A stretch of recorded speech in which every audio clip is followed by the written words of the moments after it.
This module is about adding basic interactivity to Elm web apps. Here is the plan for this module. First, in this clip, we are going to look into the common architecture of Elm web apps. Second, we are going to add an event to the shopping cart and see how events fit into the architecture of Elm web apps. Third, we are going to add multiple events to the shopping cart so that it has more interactivity. Finally, we are going to add styling to the shopping cart to make it look nicer. Let's start with the architecture of Elm web apps. The cool thing about this architecture is that it's common to all Elm web apps, from our shopping cart to web apps from other companies. Conceptually, the Elm architecture has three main components. First, the model is responsible for storing the state of the web app, which means the data of the web app. For example, the model of the shopping cart is the list of products. Second, the view is responsible for presenting the data. A view can be divided into smaller views. The view needs the model as input and it returns the output of HTML functions. These are used by the Elm runtime to generate the actual HTML code of the web app. Furthermore, if a user interacts with a web app, then the Elm runtime takes care of sending a message about the interaction to update, which is the third component of the Elm architecture. The update component takes the message and the current model, and it returns a new model, which is then used by the view to produce new output.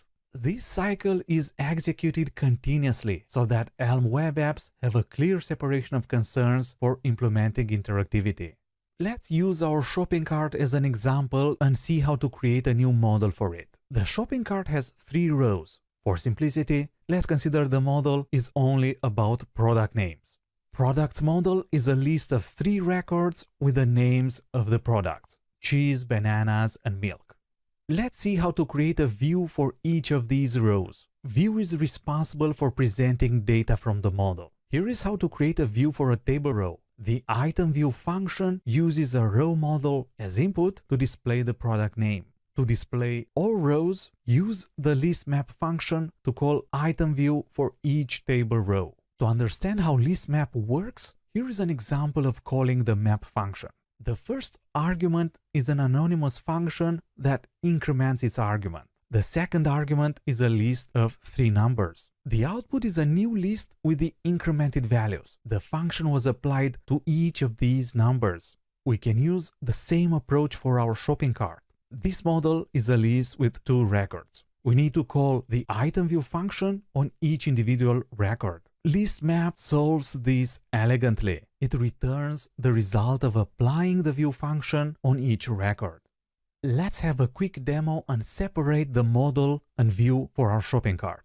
First, create a new model with product details. Second, create a new view for the whole table. And finally, create a new small view for each table row to remove code repetition. On the demo machine, let's extract data about products into a new model. Products model is a list of records.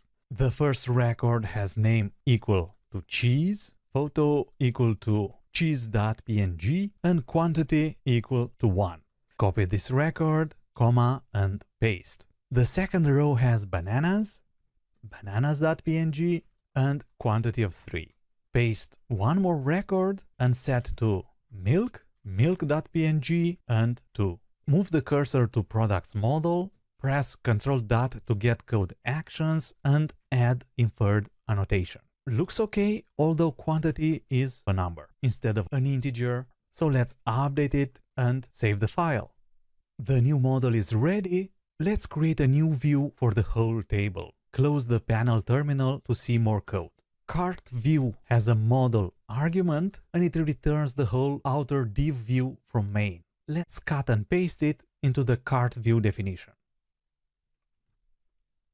The compiler is unhappy about main. To fix it, delete the comment and call cart view with products model. The compiler is now happy. To get rid of these repetitive table rows, let's create a small view for each row. Define item view, which takes a model with details about one product. Copy and paste a table row into the function definition. these three hard-coded values are going to be provided by the model record. Replace milk with model.name. I'm too lazy to remember the other two field names, so let's try to get some help by pressing Ctrl dot on item view and adding inferred annotations. Notice that Elm is not sure about what to expect as argument. We know how model record should look like, so let's copy and paste it. Copy these three field names and paste them into the function definition. Now delete the hard-coded photo file and replace it with model.photo.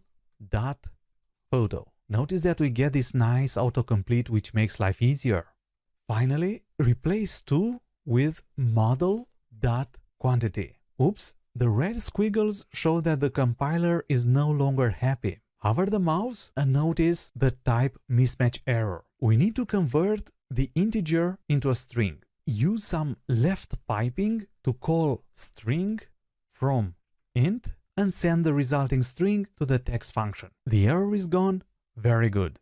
We want to get rid of these three repetitive rows. Select and press Ctrl/ to comment the whole list of rows. Remember how list map can take a view function and apply it on each record. Let's try it here. List map of item view and products model. Use some parentheses to enforce priorities. Save the file, switch to the browser and refresh the page. The page looks the same, which is great news. We were successful in separating the model and the view of our shopping cart while reducing code repetition. Next, let's add an event to the shopping cart.